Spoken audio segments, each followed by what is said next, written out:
In this video, you'll learn how to initiate work sharing and create work sets so that multiple team members can work on the same project. You'll also see how to use work sharing display modes and manage work sets in linked models.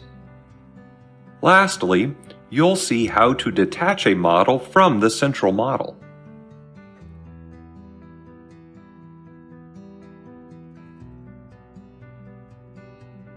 Work sharing allows multiple team members to work on the same project simultaneously. The process involves initiating work sharing and then creating a central model.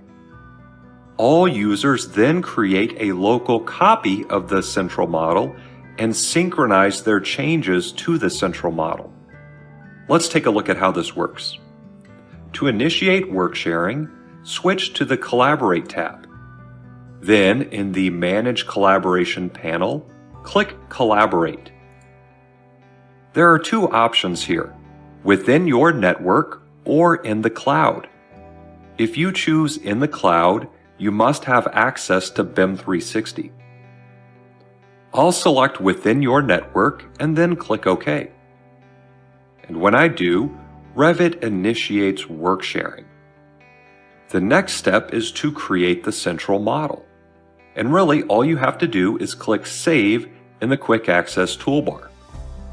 Revit recognizes that this is the first time that the project is being saved since work sharing was enabled. So all you have to do is click Yes in the Save File as Central Model dialog.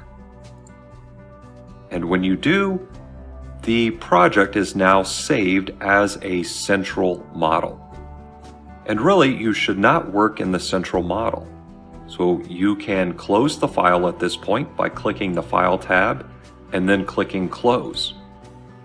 Then under Models, you can click Open and navigate to the central model. And when you select it in the Open dialog, you can see that Create New Local is selected in the Work Sharing area. And when you click Open, you then create a local copy of the central model. Now you can work in your local copy and perform whatever changes you need to make, and then instead of saving the project, you actually synchronize with the central model. So on the Collaborate tab in the Synchronize panel, you can see there is a Synchronize with Central Split button, and when you click Synchronize and Modify Settings, it opens the Synchronize with Central dialog. And here you can choose to synchronize and then relinquish any work sets and elements. And it's typically recommended that you select any available checkbox here so that you relinquish those items. And then you can click OK, and Revit will synchronize your changes from the local model to the central model.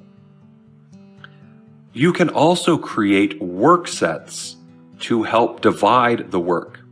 Let's take a look at that. On the Collaborate tab in the Manage Collaboration panel, click Work Sets to open the Work Sets dialog.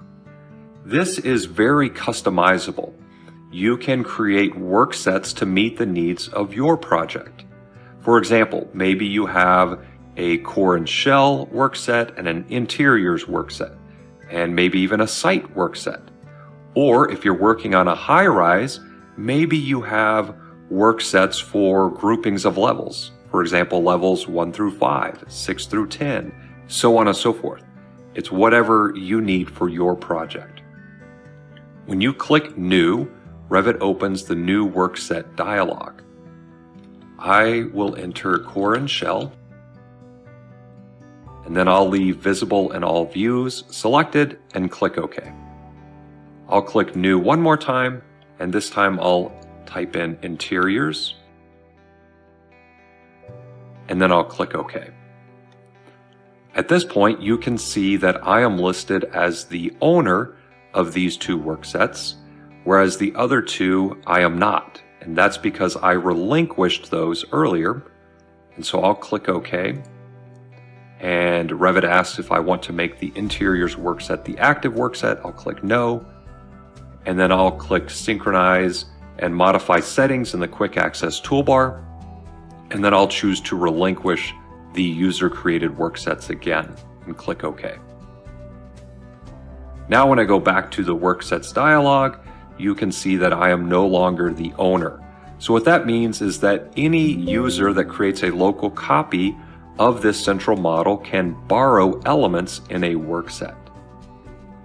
I'll click OK, and then I will select one of the exterior walls, and if I look in the Properties palette, under the Identity Data section, I can see the workset, and I can change the workset. For example, I'll change this to Core and Shell, and then I'll deselect the wall. Now, there's also what's called the active workset, and you can see that in the active workset dropdown. So you can, while you can change the workset of existing elements, you also need to make sure that you have your active workset set correctly. And then anything you add will be added to the active workset. If you want to see what workset elements belong to, you can use a work sharing display mode. On the View control bar, click Work Sharing Display, and then you can see the various options that you can use.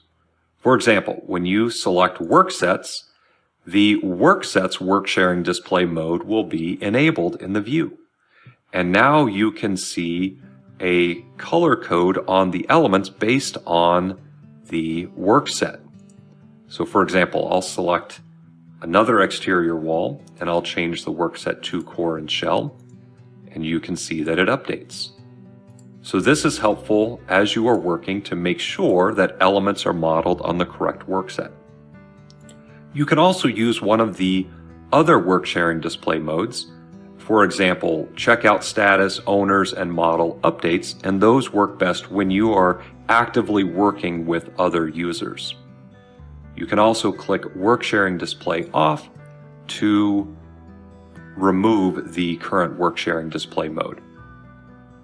Additionally, when you open the Visibility Graphic Overrides dialog, you can see that there is a Worksets tab when work sharing is being used in your project. And then you can control the visibility of each workset. You can choose to use the global setting, which is what we specified in the Worksets dialog, or you can choose to show or hide that workset. I'll click OK to close this dialog,